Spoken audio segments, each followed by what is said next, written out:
Всем приветик, пукните в пакетик.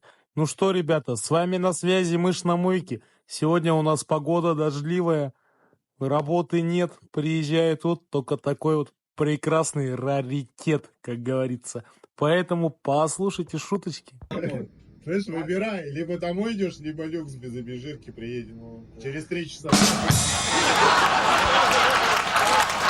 Вот такие локальные приколы. Ну что, плохо будет, деньги шлите. Всем хорошего вечера, подписывайтесь.